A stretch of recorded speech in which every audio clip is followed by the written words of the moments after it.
In this video, we are going to learn about the class conrichedness.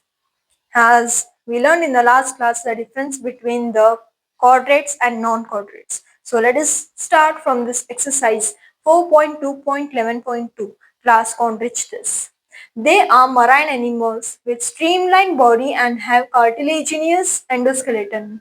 Now let us understand very clearly. This point is very important.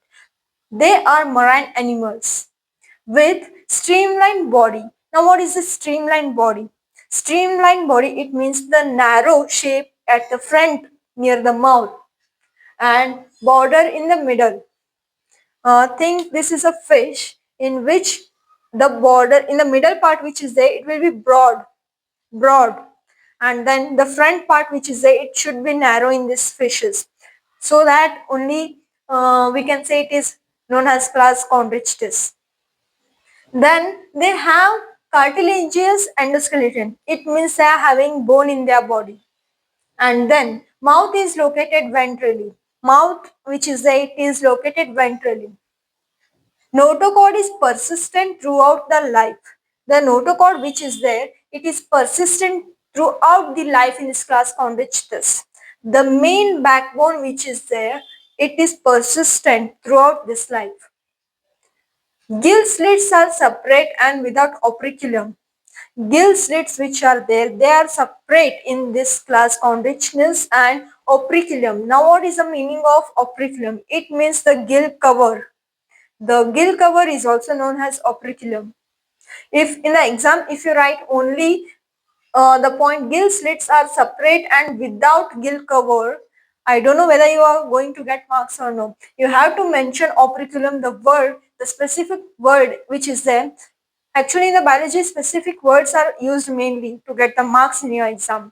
So use the word operculum to define it as gill cover.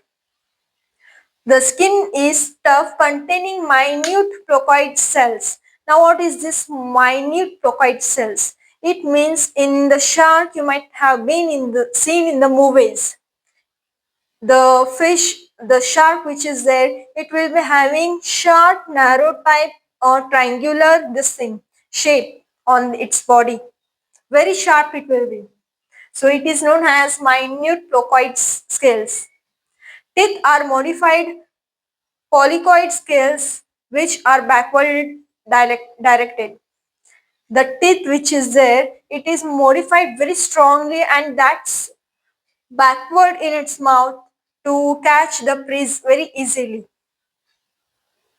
Their jaws are very powerful. The jaws which are there in the shark, or we can say in the class chondrichthyes, they are very powerful jaws to catch the prey.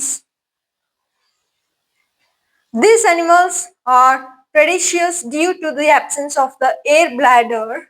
They have to swim continuously to avoid sinking. Now what is this? The word predaceous. Predaceous, it means living by preying on other animals. Right. And these fishes of class chondrichthyes have to swim continuously to avoid sinking. If they stop swimming, they sink immediately into the deep ocean. That's the main reason they have to keep swimming regularly or continuously.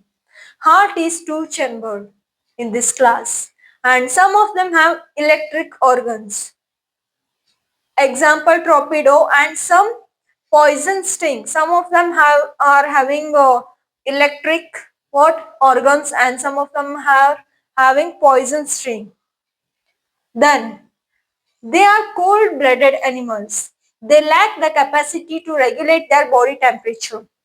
They lack their capacity to what? To regulate their body temperature. Sexes are separate in males, especially in the males, the pelvic fins bear capillaries. It means this sentence, you might get difficult, but the simple way is they are having internal fertilization. If you search in the Google, what's the meaning of the in males pelvic fins bear capillaries? It is equal to the internal fertilization. Don't skip the point. You have to write both the points in your examination. They have internal fertilization and many of them are viviparous. Now, in the starting videos, we have studied what is the difference between viviparous and oviparous. Viviparous, it means giving birth directly to the young ones. Oviparous, it means giving eggs. For example, Scoliodon is the best example for this class, which is this class, Chondrichthyes. Scoliodon is also known as dogfish, in which other 3 or 4 examples have been mentioned in your biology textbook, page number 46. Hope you understand